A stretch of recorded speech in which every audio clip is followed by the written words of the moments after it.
Você já parou para pensar que não importa quão grande, quão famoso ou quão rico você seja, ainda existe a possibilidade de alguém olhar para você e te julgar como se você não valesse nada? É uma sensação estranha, né? Quase surreal.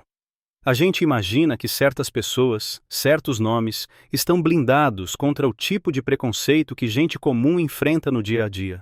A gente pensa que o nome Cristiano Ronaldo abre todas as portas do mundo. E na maioria das vezes, abre mesmo. Mas e quando não abre? E quando a porta não só não se abre, como se fecha na sua cara pelo motivo mais absurdo de todos? Pois é exatamente isso que aconteceu. E a história que eu vou te contar hoje não é sobre futebol, não é sobre recordes, nem sobre milhões de euros. É sobre um momento.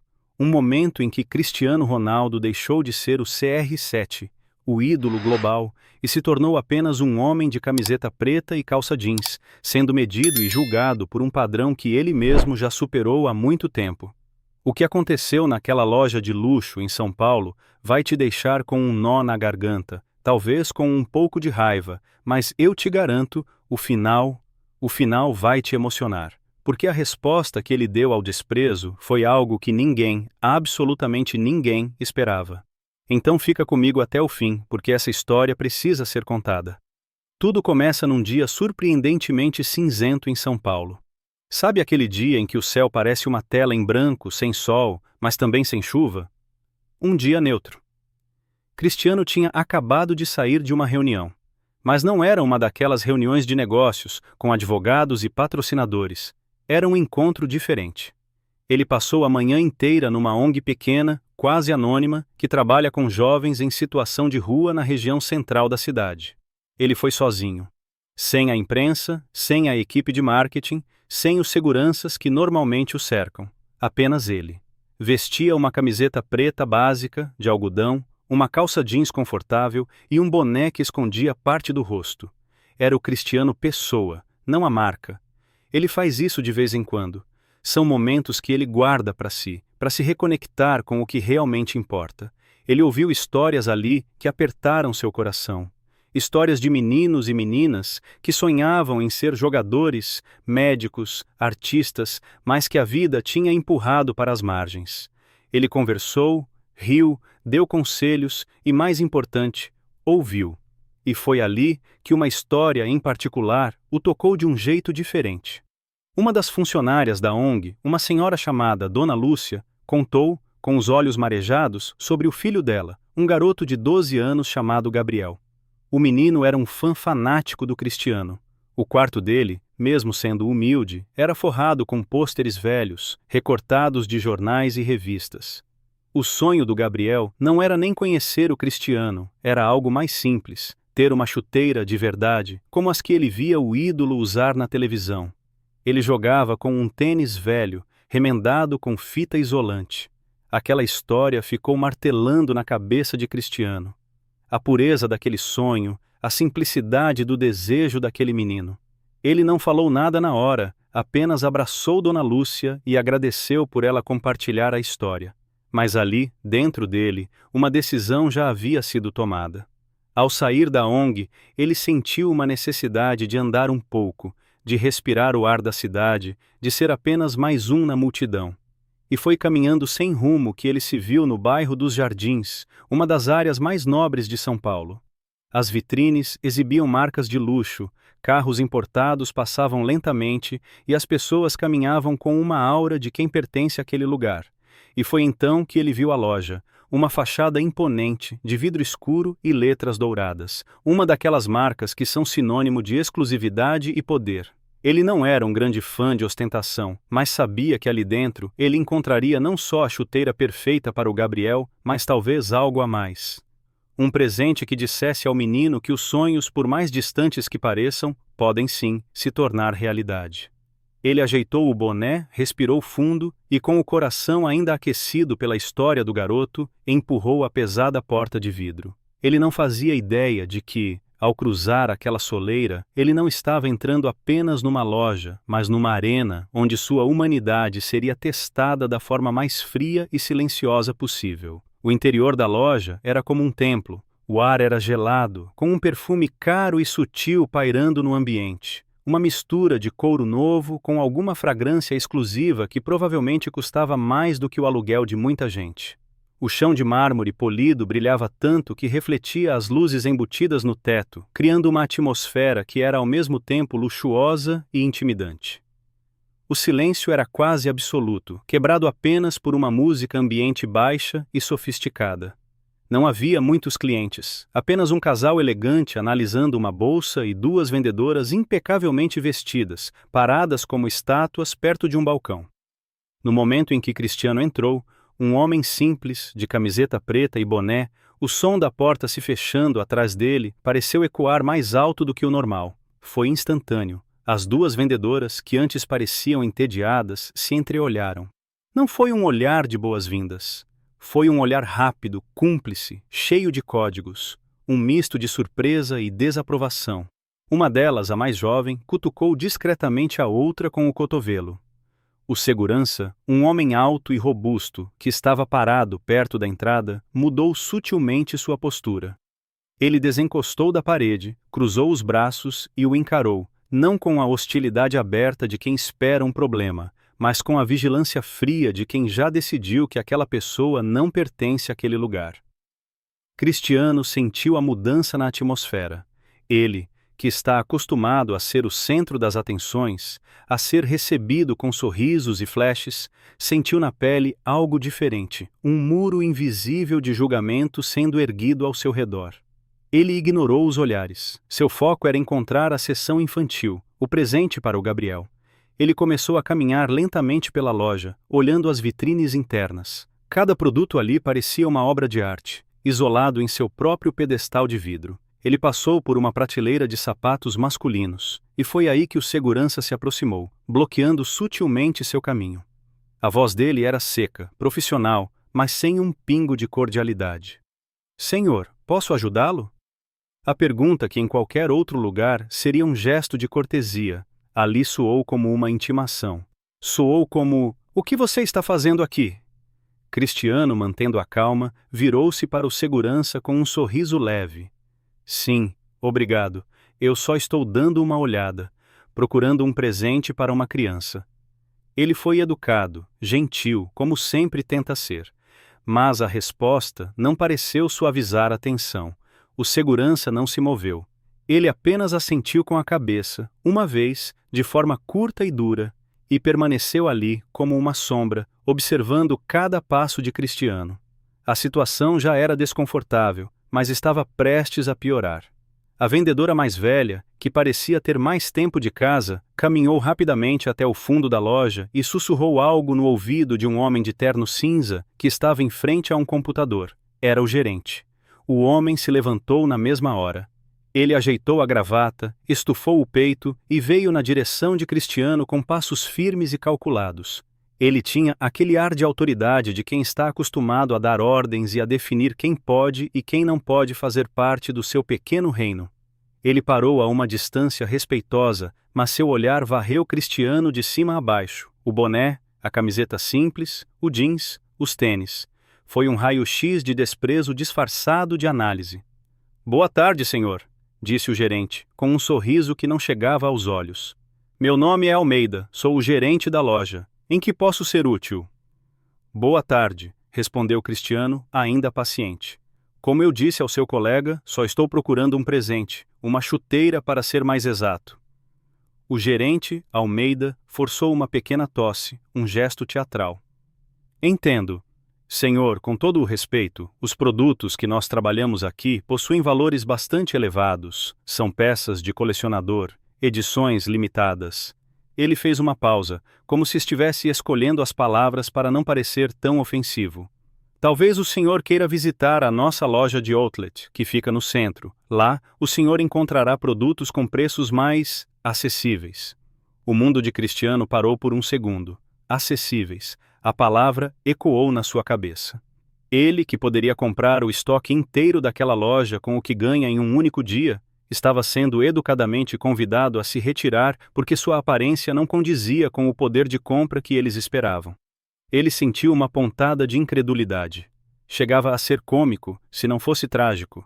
Ele travou o maxilar por um instante, respirou fundo e manteve o sorriso no rosto, agora com um toque de ironia. Obrigado pela sugestão, mas eu sei exatamente onde estou. E sei exatamente o que posso comprar. A resposta firme de Cristiano pareceu irritar o gerente. O verniz de falsa polidez começou a rachar. Almeida mudou o tom. A voz ficou mais firme, mais direta. Senhor, a questão não é essa. A questão é que, infelizmente, hoje estamos fechados para visitação sem um agendamento prévio. É uma política da casa para garantir a exclusividade e a segurança de nossos clientes agendados. Era a mentira final, a desculpa esfarrapada para expulsá-lo. O casal elegante continuava na loja. Não havia placa de fechado na porta. Ele tinha sido barrado, expulso, julgado, condenado e sentenciado em menos de 5 minutos, tudo com base na roupa que vestia. O presente do Gabriel, a chuteira dos sonhos, parecia agora um objeto inalcançável, não pelo preço, mas pela barreira do preconceito. Ali, naquele momento, ele não era Cristiano Ronaldo. Era apenas mais um rosto na multidão, considerado indigno de cruzar a soleira do luxo. Essa situação te revolta? Você já se sentiu julgado pela sua aparência em algum lugar? Deixa aqui nos comentários a sua história. E se você acredita que ninguém merece passar por isso, já se inscreve no canal e ativa o sininho, porque o que acontece a seguir vai te mostrar a verdadeira grandeza de um ser humano. Diante daquela sentença final do gerente, estamos fechados para visitação sem agendamento. 1 milhão de respostas possíveis passaram pela cabeça de Cristiano. Ele poderia tirar o boné e o óculos, revelar sua identidade e assistir ao pânico tomar conta do rosto daquele homem. Ele poderia sacar o celular, ligar para seu assessor e, em questão de minutos, a imprensa estaria na porta daquela loja, criando um escândalo de proporções globais. Ele poderia simplesmente erguer a voz, expor a mentira ali mesmo, na frente do outro casal de clientes, e criar uma cena que mancharia a reputação daquela marca para sempre. A raiva estava ali, borbulhando sob a superfície. Era uma raiva justa, uma indignação profunda por ser tratado com tanto desdém, por ser reduzido a um estereótipo. Mas, junto com a raiva, veio outra coisa, uma clareza fria. Ele olhou nos olhos do gerente Almeida. Viu a arrogância, a segurança de quem se sente protegido pelas paredes daquele templo de consumo. Mas viu também algo mais, uma pequenez. A pequenez de um homem que precisa diminuir os outros para se sentir grande. E Cristiano entendeu que reagir com raiva seria descer ao nível dele, seria dar a ele o espetáculo que talvez, no fundo, ele até esperasse. Seria validar aquele tipo de confronto. E ele não faria isso. Ele escolheu um caminho diferente. O caminho mais difícil e, ao mesmo tempo, o mais poderoso, o silêncio. Ele não discutiu, não se exaltou. Ele apenas olhou fixamente para o gerente por uns 3 segundos que pareceram uma eternidade. O sorriso irônico desapareceu de seu rosto, dando lugar a uma expressão neutra, quase indecifrável. Naquele olhar, ele comunicou tudo o que as palavras não precisavam dizer. A decepção, a constatação da injustiça. E, acima de tudo, uma dignidade que não podia ser arranhada por aquele tipo de humilhação. Ele respirou fundo, uma respiração lenta e controlada, como se estivesse se acalmando antes de bater um pênalti decisivo. E então, com a voz calma e baixa, ele disse apenas uma palavra: entendo. Essa única palavra, dita naquele tom, carregava um peso imenso. Não era um entendo de concordância, era um entendo de eu vejo exatamente o que você está fazendo. Era o fim da conversa. Sem mais argumentos, sem mais justificativas. Ele simplesmente virou as costas para o gerente e começou a caminhar em direção à porta. A caminhada de volta pareceu mais longa do que a de entrada. Ele sentia os olhares do segurança, das vendedoras e do gerente cravados em suas costas. Era um silêncio pesado, constrangedor. Ele podia imaginar os sorrisos de satisfação, a sensação de missão cumprida da equipe da loja por terem protegido o ambiente daquele intruso. Ao empurrar a porta de vidro para sair, o som da rua o atingiu como uma onda. Buzinas, conversas, o barulho da cidade. Era um som de vida real, um contraste brutal com o silêncio estéril e opressivo da loja. O ar de São Paulo, mesmo poluído, pareceu mais puro. Ele parou na calçada por um instante, ajeitou o boné novamente e olhou para o céu cinzento. A imagem do rosto feliz do Gabriel, que ele tinha imaginado ao entrar na loja, agora estava turva, manchada pela feiura daquela experiência. O sentimento não era de raiva, mas de uma tristeza profunda. Uma tristeza por saber que aquele tipo de situação acontecia todos os dias, com milhares de pessoas que não tinham uma voz, que não tinham como se defender. E foi nesse exato momento de reflexão que um jovem se aproximou dele. Era um entregador de aplicativo, com a mochila quadrada nas costas e o celular na mão. O nome dele era Lucas. Ele tinha acabado de fazer uma entrega no prédio ao lado e, ao sair, viu a cena de longe. Ele reconheceu Cristiano Ronaldo no mesmo instante em que ele saiu da loja. Mas o que chamou sua atenção não foi a presença do ídolo, mas a expressão em seu rosto. Ele viu o homem que estava acostumado a ver comemorando gols, com um grito explosivo sair de uma das lojas mais caras do mundo com o olhar perdido, cabisbaixo. Lucas, como um fã genuíno, sentiu que algo estava errado. Ele hesitou por um segundo, mas a admiração falou mais alto. Com o celular já gravando um vídeo, na esperança de registrar um momento com seu herói, ele se aproximou, um pouco tímido. Ronaldo? É você mesmo? Caramba! Posso tirar uma foto com você? A voz de Lucas era cheia de entusiasmo e respeito, um contraste absoluto com o que Cristiano acabara de ouvir lá dentro. Cristiano se virou, e ao ver a admiração genuína nos olhos do rapaz, seu semblante mudou. Um sorriso pequeno, mas sincero, surgiu em seus lábios. Ele viu ali a representação do povo, do fã de verdade, daquele para quem ele realmente jogava. Ele fez um esforço para deixar de lado a amargura do que acabara de acontecer. Claro, campeão, a gente tira, sim. Ele passou o braço pelos ombros de Lucas e posou para a selfie. Mas o rapaz, percebendo que o ídolo não parecia bem, perguntou: Tá tudo bem, cara? Você parece meio para baixo. Cristiano olhou para a fachada da loja por um instante e depois voltou o olhar para o entregador. Ele poderia ter desabafado, contado tudo, mas escolheu a elegância. Ele deu um tapinha no ombro de Lucas e disse com a voz um pouco cansada: Claro, mas hoje, sem autógrafo, beleza? Tô digerindo uma coisa aqui ainda. Aquela frase, tô digerindo uma coisa aqui ainda, ficou no vídeo que Lucas gravou. Um vídeo curto, de um encontro de fã com ídolo. Lucas não fazia ideia do poder que aquele pequeno registro, feito sem qualquer má intenção, teria nas próximas horas. Ele só sabia que tinha visto seu herói de um jeito que nunca tinha visto antes. Vulnerável. E essa vulnerabilidade estava prestes a explodir na internet e revelar uma verdade que o Brasil não estava preparado para ver. Lucas, o entregador, ficou ali parado na calçada por alguns segundos, vendo Cristiano Ronaldo se afastar com passos lentos.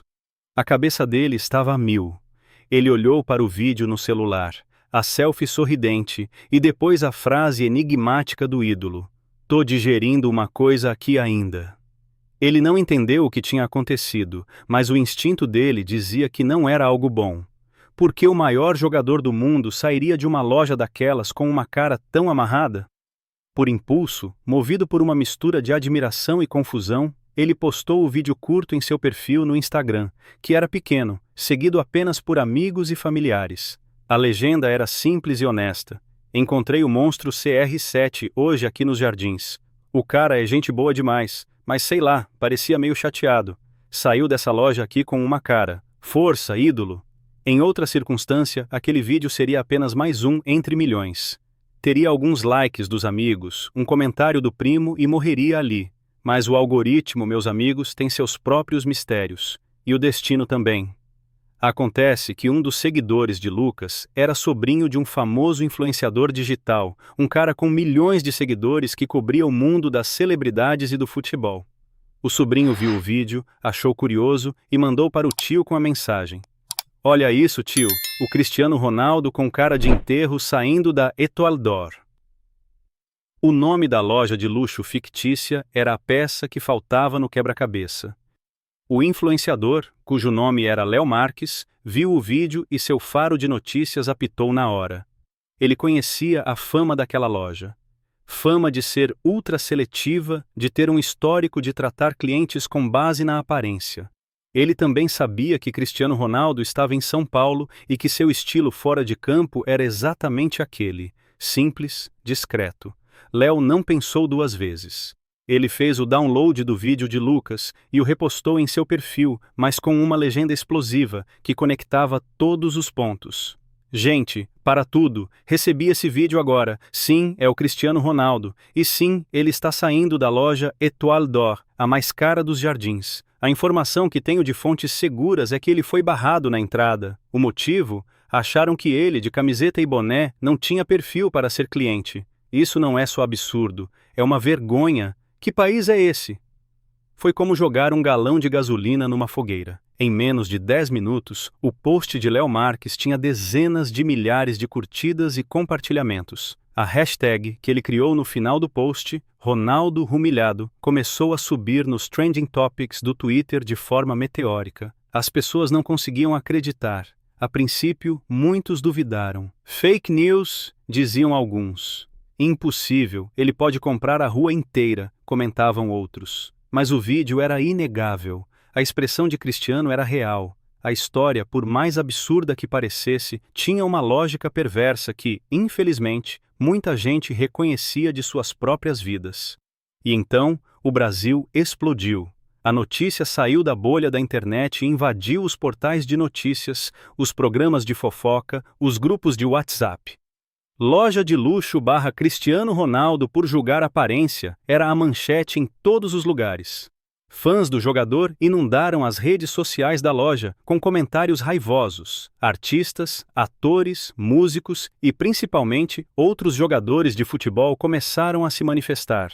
Neymar postou uma foto de Cristiano com a legenda: "Inacreditável, estamos juntos, irmão. O talento e o caráter não estão na roupa."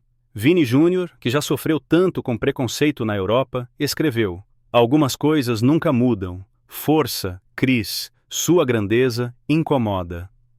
A repercussão foi global. Jornais de Portugal, Espanha e Inglaterra começaram a reportar o incidente.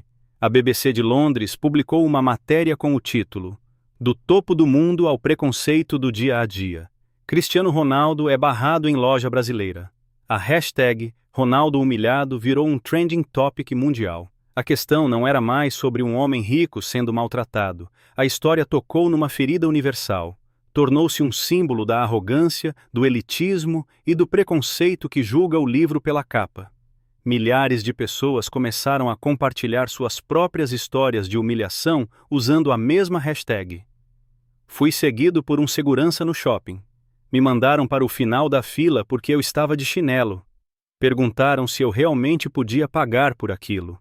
A dor de Cristiano virou a dor de muitos. Ele, sem querer, se tornou o rosto de uma luta silenciosa que milhões de pessoas travam todos os dias.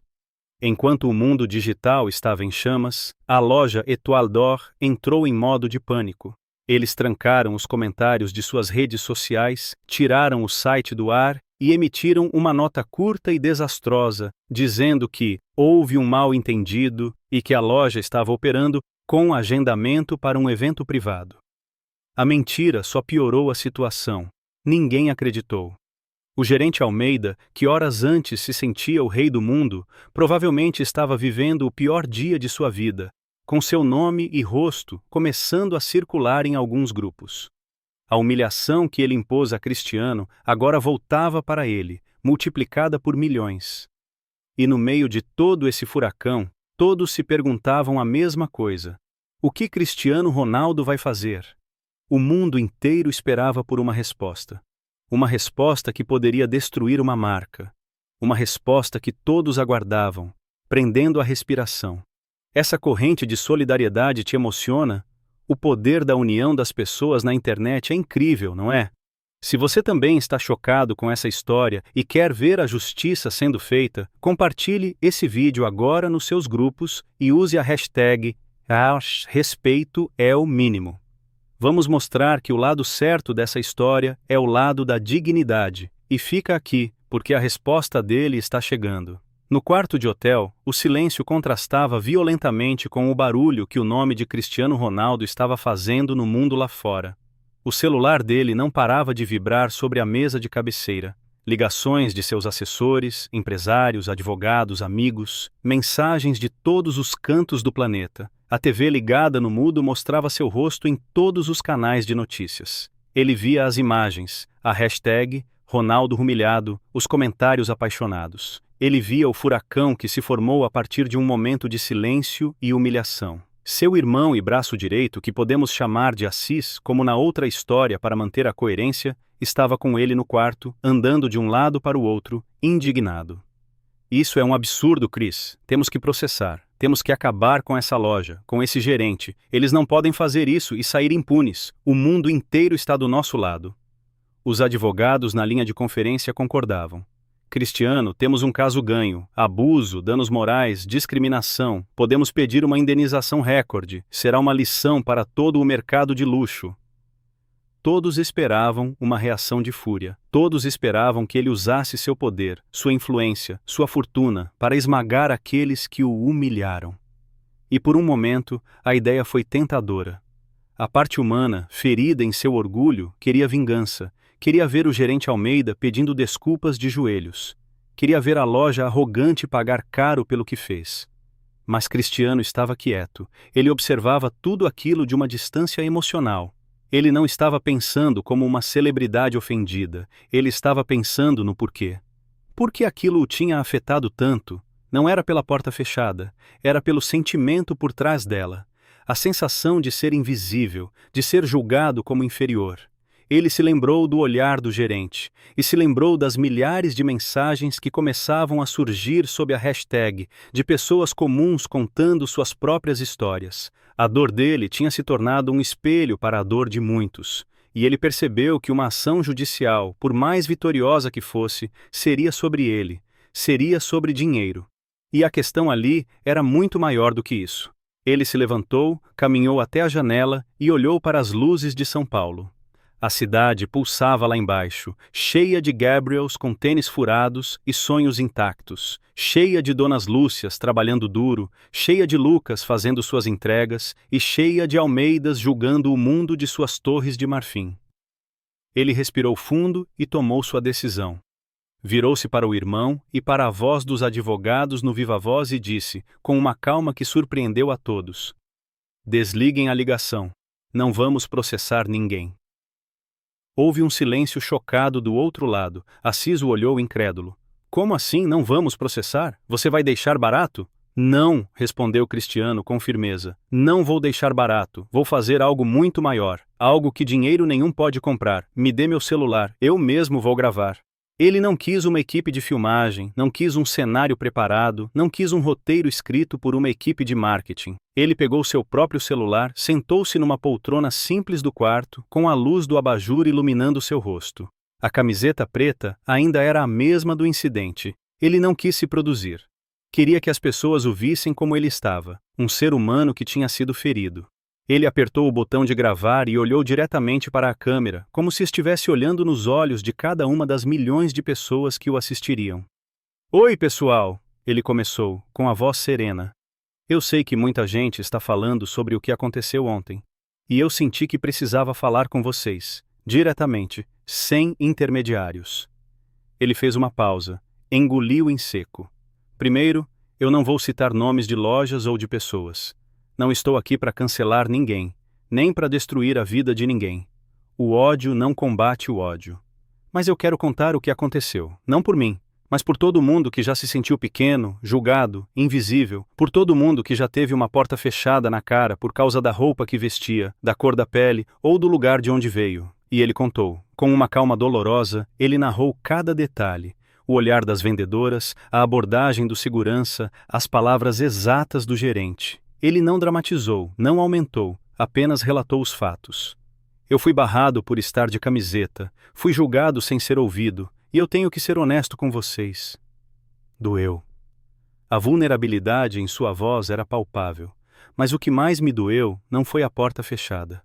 Eu poderia ir a qualquer outra loja. O que doeu foi a sensação A sensação de que, para muita gente, o que você tem no bolso ou a etiqueta da sua roupa ainda valem mais do que o que você tem no coração. A sensação de que a aparência é mais importante do que a essência. Ele olhou para baixo por um instante, como se estivesse reunindo forças. Eu cresci num bairro simples na Ilha da Madeira. Eu sei o que é não ter nada. E eu jurei para mim mesmo que nunca me esqueceria de onde eu vim. Ontem, por alguns minutos, tentaram me fazer sentir como se eu não pertencesse a um lugar, e eu pensei em todas as pessoas que sentem isso todos os dias, que não são o Cristiano Ronaldo, que não têm uma câmera para filmar ou uma voz para ser ouvida no mundo inteiro. As lágrimas brilhavam em seus olhos, mas ele não as deixou cair. Ele terminou com uma frase que se tornaria um hino, uma frase que resumia tudo. Eu não sou melhor do que ninguém, eu sou apenas um homem, um pai, um filho. E eu acredito que não importa quem você seja, ninguém, absolutamente ninguém, deveria ser tratado como menos que humano. Ele desligou a câmera. O vídeo, bruto, sem cortes, com pouco mais de 3 minutos, foi postado em suas redes sociais. Em menos de 24 horas, ele não apenas se tornou o vídeo mais visto do dia. Ele bateu 50 milhões de visualizações. As pessoas choravam ao assistir. A resposta dele não foi um ataque, foi uma aula de humanidade. Ele não usou seu poder para esmagar, ele usou sua dor para conectar, e essa conexão estava prestes a se transformar em uma ação que mudaria o jogo para sempre. O vídeo de Cristiano Ronaldo caiu na internet como uma bomba de empatia. O efeito foi imediato e avassalador. A hashtag Ronaldo Humilhado foi rapidamente substituída por uma nova que surgiu organicamente a partir de sua fala final. Ninguém é menos que humano. As pessoas não estavam mais com raiva, elas estavam emocionadas, inspiradas. A resposta dele, tão cheia de dignidade e desprovida de ódio, pegou todo mundo de surpresa. Numa era de cancelamentos e confrontos públicos, a atitude dele foi um ato de classe e sabedoria que ressoou profundamente. Ele não apenas se recusou a jogar o jogo do desprezo, como mudou completamente o tabuleiro. Enquanto o mundo ainda digeria sua fala poderosa, Cristiano já estava planejando o próximo passo. A resposta dele não terminaria com um vídeo. As palavras eram importantes, mas ele sabia que a ação era o que realmente definia o caráter de um homem. Ele se reuniu com sua equipe, mas desta vez a conversa não era sobre processos judiciais, era sobre propósito. O que aconteceu foi ruim, ele disse a eles, mas pode se tornar uma oportunidade para fazer algo bom, algo real. E então, ele anunciou seu checkmate. Primeiro, ele se lembrou do motivo original de toda aquela confusão. O presente para Gabriel, o filho de Dona Lúcia. Ele instruiu sua equipe a entrar em contato com uma loja de artigos esportivos concorrente e comprar não apenas uma, mas as melhores chuteiras profissionais disponíveis para o menino. Mas ele não parou por aí. Ele pensou em todos os outros jovens da ONG, em todos os outros Gabriels que sonhavam com uma oportunidade. Ele anunciou publicamente que compraria presentes, não apenas chuteiras, mas kits completos com bolas, uniformes e material escolar, não só para o Gabriel, mas para todas as 100 crianças e adolescentes atendidos pela comunidade que ele havia visitado. Aquele ato simples era um recado claro. A porta que se fechou para ele se abriria em 100 outras portas de esperança para quem realmente precisava. Mas o golpe de mestre ainda estava por vir. Aquele que calaria os críticos e mostraria que sua atitude não era apenas marketing, mas um compromisso genuíno. Cristiano pediu à sua equipe financeira que fizesse um levantamento discreto, mas preciso, do faturamento médio mensal da loja Étoile d'Or. A informação, embora confidencial, não era impossível de estimar para uma equipe de ponta. Depois de obter um número aproximado, que chegava na casa de milhões, ele fez seu segundo anúncio, que deixou o Brasil de queixo caído. Ele anunciou que faria uma doação pessoal, do seu próprio bolso, no valor equivalente a um mês inteiro de faturamento daquela loja. E o dinheiro não iria para uma única instituição. Seria dividido entre vários projetos sociais, escolhidos a dedo, que trabalhavam especificamente no combate ao preconceito estrutural e na promoção da inclusão social de jovens de baixa renda em todo o Brasil. Ele finalizou o anúncio com uma frase curta e demolidora: a melhor resposta ao desprezo é ação com propósito. Essa atitude foi a pá de cal na reputação da loja. Eles não tinham mais como responder. Qualquer pedido de desculpas soaria vazio. Qualquer gesto pareceria oportunista. Cristiano não os atacou. Ele os tornou irrelevantes. Ele pegou a energia negativa da humilhação e a transformou em combustível para uma ação positiva de magnitude imensa. Ele mostrou que, enquanto eles estavam preocupados em proteger seu pequeno mundo de exclusividade, ele estava preocupado em mudar o mundo real. A loja? A loja! Pressionada por sua matriz internacional e vendo suas ações despencarem, finalmente soltou uma nota pública oficial, longa e bem redigida por uma agência de crise. Pediram sinceras e profundas desculpas a Cristiano Ronaldo e a qualquer pessoa que tenha se sentido ofendida. Anunciaram que o gerente Almeida havia sido demitido e que toda a equipe passaria por um rigoroso treinamento de sensibilidade e inclusão. Mas era tarde demais. O Brasil já tinha escolhido um lado, e não era o lado do marketing de crise. Era o lado do homem que, ao ser diminuído, escolheu engrandecer os outros. O lado de quem não revidou com grito, nem com processo, nem com ódio, mas com uma grandeza silenciosa e uma atitude que ecoaria por muito tempo. A história não era mais sobre um jogador de futebol humilhado. Era sobre um líder que ensinou a um país inteiro uma lição sobre como a verdadeira força se manifesta não na capacidade de destruir, mas na vontade de construir. Essa atitude do Cristiano Ronaldo te inspirou? Você também acredita que a melhor resposta para a ignorância é a ação positiva? Se a resposta for sim, eu quero te pedir 3 coisas. Primeiro, deixa aqui nos comentários a frase que marcou essa história. Respeito é o mínimo. Segundo, se inscreva no canal para não perder a continuação e outras histórias como essa. E terceiro, compartilhe esse vídeo. Vamos fazer essa mensagem de esperança e atitude chegar ao maior número de pessoas possível. Porque o mundo muda quando a gente escolhe agir com propósito.